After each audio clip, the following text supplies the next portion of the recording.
Biology access channel में आपका स्वागत है। मैं हूं एसके सिंह और आज जो है 12th का रिप्रोडक्टिव हेल्थ को जो चैप्टर है उसको लेकर आया हूं। इस चैप्टर में हम लोग जो स्टडी करेंगे वो स्टडी करेंगे जिसके बारे में वो है STD, सेक्सुअली ट्रांसमिटेड डिजीज़ के बारे में स्टडी करेंगे। तो चलिए हम लोग बिना समय गंवाए हुए, चौथा वॉल्यूम है, याद रखेंगे कि चौथा चैप्टर भी पढ़ रहे हैं और ये चौथा पार्ट है। इससे पहले 3 पार्ट हम लोग पढ़ रहे हैं। पहले पार्ट में हम लोगों ने रिप्रोडक्टिव हेल्थ को देखा है, दूसरे पार्ट में हम लोग पॉपुलेशन को देखे हैं और कुछ कंट्रासेप्टिव डिवाइसेस को देखे हैं, तीसरे पार्ट में MTP को देखे हैं और साथ ही साथ जो है सर्जिकल मेथड को देखे हैं। चौथा पार्ट हम लोग पढ़ रहे हैं जिसमें हम लोग पढ़ रहे हैं STD।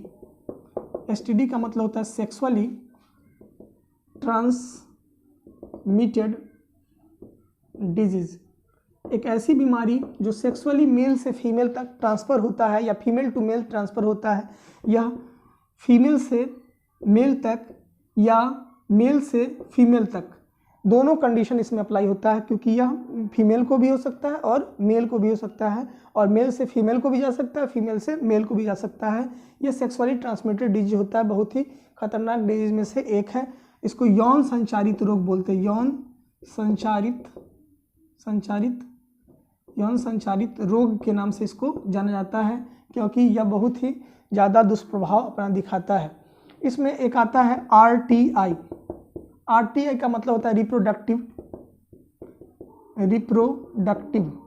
का मतलब जनन, T का मतलब होगा ट्रैक और I का मतलब हो गया इंजेक्शन। तो इसमें रिप्रोडक्टिव ट्रैक इंजेक्शन और दूसरा होता है जिसको हम लोग बोलते हैं वेनरल डिजीज।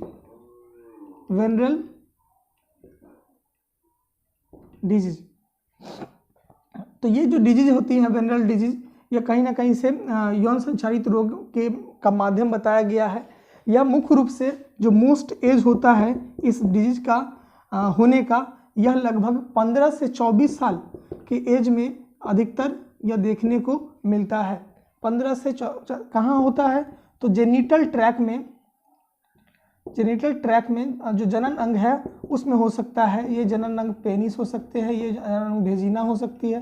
तो इन जगहों पर यह डिजीज होने का काम करता है मेल और फीमेल में।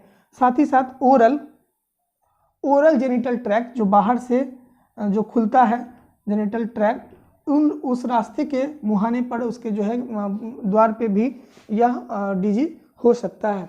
इसके बाद होता है, और कारण क्या होता है तो जेनिटल कह सकते हैं, एनल कांटेक्ट, इस कांटेक्ट के वजह से भी यह डिजीज देखने को मिलता है। इसमें एवॉइड क्या करना चाहिए, एवॉइड किससे बचना चाहिए व्यक्ति को जिससे यह डिजीज नहीं हो सके। तो एवॉइड में जब हम लोग देखते हैं तो इसमें ये होता है कि मल्टीपल सेक्स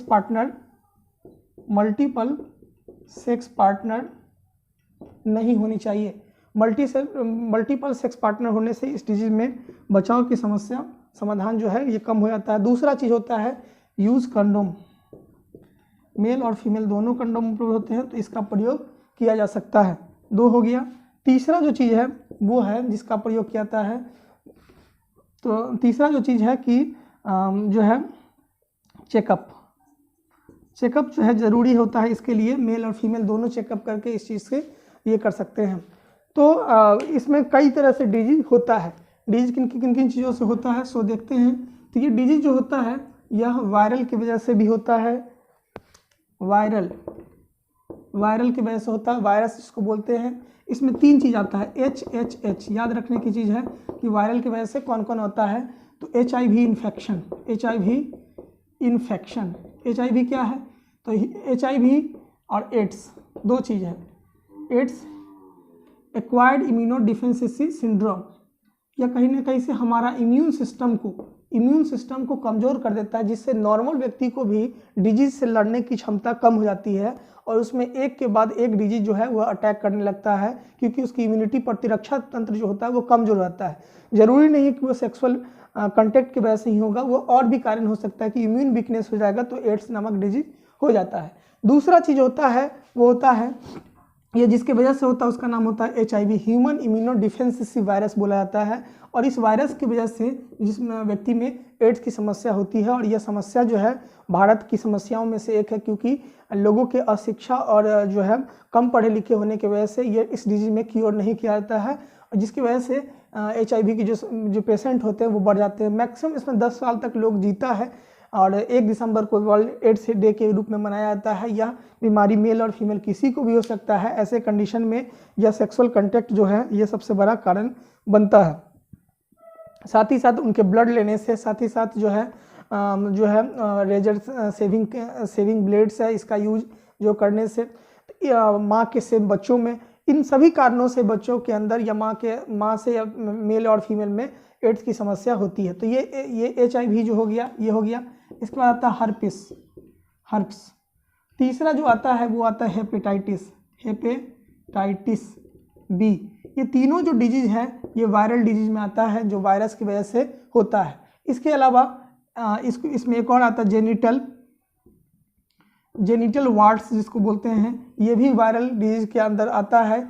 जो जेनिटल वार्ट्स जो होता है या हम पेपिलोमा वायरस की वजह से ये होता है, पेपिलोमा वायरस की वजह से होने वाला है।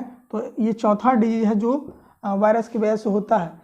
इसके ये जो होता है मतलब ये सर्वाइकल कैंसर है। सर्वाइकल कैंसर का ही एक रूप होता है जो खास करके फीमेल के अंदर देखने को मिलता है, और फीमेल में यह होता है। इसके बाद आता है, हम लोग बात करेंगे बैक्टीरियल डिजीज का। बैक्टीरियल जीवाणु के द्वारा, ये था विषाणु के द्वारा, और हम लोग देख रहे हैं बैक्टीरियल डिजीज। तो बैक्टीरियल डिजीज किसके वजह से होता है? तो बैक्टीरियल डिजीज में याद रखेंगे कि कुछ डिजीज है, जैसे गोनोरिया बोलते हैं, गोनोरिया हो गया। दूसरा जो डिजीज ये गोनोरिया जिसकी वजह से होता है उसका नाम है नेसेरिया गोनोराई, गोनोराई के नाम से इसको जाना जाता है, जिसकी वजह से यह डिजीज होता है। दूसरा है जो डिजीज है उसका नाम है क्लाइमेडिया। ये क्लाइमेडिया डिजीज जो होता है ये भी क्लाइमेडिस की वजह से होता है, देखने को मिलता है। क्लाइमेडिस जो होता है इसका क्लाइमेडियल ट्रैकोनोमास इसको बोलते हैं, ट्रैकोनोमा। तीसरा जो डिजीज है जिसका नाम रखा जाता है सिफिलिस जो डिजीज होता है वो ट्रिपेनोमा पैलेडियम की वजह से होता है। सिफिलिस जो डिजीज होता है वो होता है ट्रिपेनोमा पैलेडियम की वजह से यह डिजीज होता है। तो ये 3 डिजीज है जो खास करके बैक्टीरिया की वजह से होने वाला डिजीज है, और भी बहुत सारा है लेकिन इसमें से 3 याद रखने की वाली बात है। अब हम लोग देखेंगे कि प्रोटोजोआ की वजह से भी कुछ डिजीज देखने को मिलता है। तो प्रोटोजोआ की वजह से क्या होता है? तो एक होता है ट्रिकोमोनासिस। प्रोटोजोआ की वजह से होता है ट्रिकोमोनासिस नामक डिजीज होता है। तो ये 3 डिजीज है, वायरल, बैक्टीरियल और इसकी वजह से होने वाला डिजीज होता है। चलिए हम लोग, ये हो गया STD के बारे में। अब उससे आगे हम लोग देखते हैं इस डिजीज में होता क्या ट्रिकोमोनासिस में कि स्मेलिंग जो होता है, स्मेल जो है, गंध आना शुरू होता है, अजीब तरह का गंध जो है इसके बॉडी से निकलता है। इन सभी बीमारी का जो मेन सिम्टम्स है, लक्षण है, वो क्या हो सकता है? सबसे पहला चीज होता है कि ईचिंग, खुजली होना इसका सबसे बड़ा कारण बन सकता है जिसके वजह से व्यक्ति। दूसरा, पेनफुल यूरिनेशन, पेशाब के रास्ते में जो है जलन, इसकी दूसरा सबसे बड़ा कारण माना जा सकता है। बर्निंग सेंसेशन, जलन जो है इस ऑर्गन सब में जलन जो होता है ये होता है। इसको हम लोग PID के नाम से भी, जो जितने भी सेक्सुअल डिजीज होता है उसको हम लोग PID के नाम से जानते हैं। PID का मतलब होता है pelvic inflammation disorder. Pelvic inflammation disorder क्यों कहा गया? क्योंकि हम लोग का जो जेनिटल ट्रैक होता है, में पेनिस होता है, वो जिस जगह पे रहता है वो पेल्विक रीजन होता है, मेल हो या फीमेल, इसलिए इसको पेल्विक इन्फ्लामेशन डिसऑर्डर के नाम से जाना जाता है।